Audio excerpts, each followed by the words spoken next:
Bonjour de Naples fantastique. Procida est évidemment l'île capitale de la culture italienne pour l'année 2022. Pour cette raison, je vais vous parler d'un petit port qui est absolument magnifique. Il s'agit de la Corricella.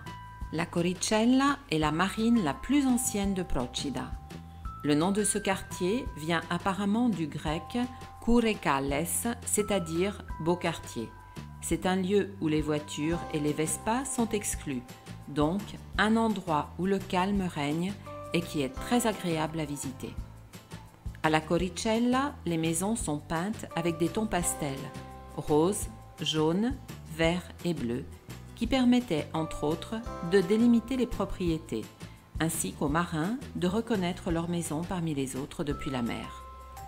Je vais d'abord vous expliquer comment arriver à la Corricella et ensuite nous allons un petit peu découvrir ce bourg magnifique. Pour arriver à la Corricella depuis le port, c'est très simple. Il faut environ 10 minutes à pied. Empruntez la rue étroite partant de la belle église de Santa Maria della Pietà, montez via Vittorio Emanuele et à la hauteur de l'église San Leonardo, empruntez à gauche via Principe Umberto. En continuant tout droit, vous rejoindrez la Piazza dei Martiri. Si vous avez peu d'énergie, empruntez le bus C2 depuis le port en direction de Terra Murata. Pendant toute l'année 2022, je vous rappelle que les bus de Procida sont entièrement gratuits. Pour avoir une vue d'ensemble sur la Corricella, il faut d'abord monter la Salita Castello en direction de Terra Murata. La montée est un petit peu raide, mais elle vaut le détour. Arrêtez-vous au belvédère des deux canons, asseyez-vous, reposez-vous quelques instants, puis appuyez-vous à la balustrade, c'est alors que vous allez voir la merveille.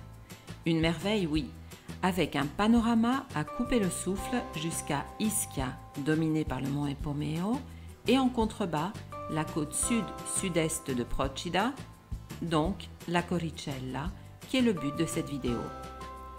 À l'origine, un escarpement en tuf a été aménagé par les pêcheurs qui ont construit beaucoup d'habitations, toutes petites, reliées par des arcs, des micro-terrasses appelées vefi, des escaliers et des petites fenêtres.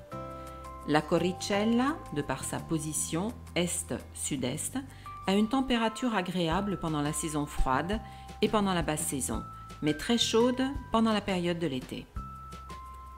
Les escaliers qui accèdent aux habitations sont souvent en coudoir, c'est-à-dire très étroites avec des marches assez hautes.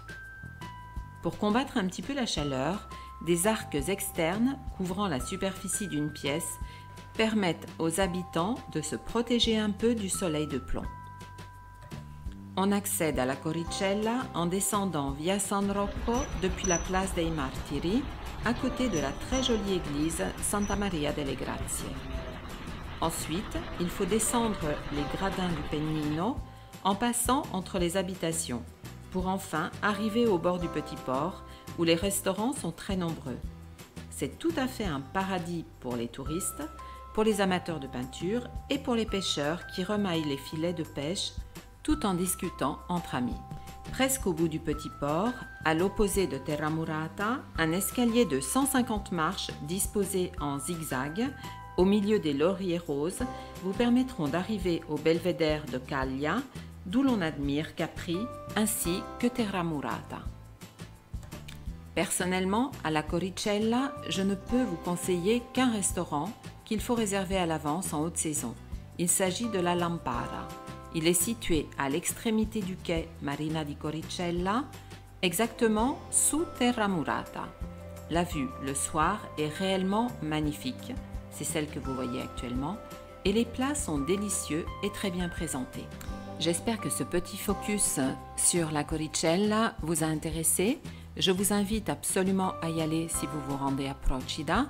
Je vous remercie de vous inscrire à ma chaîne Naples Fantastique, sans oublier évidemment d'activer la petite cloche afin de recevoir toutes les notifications.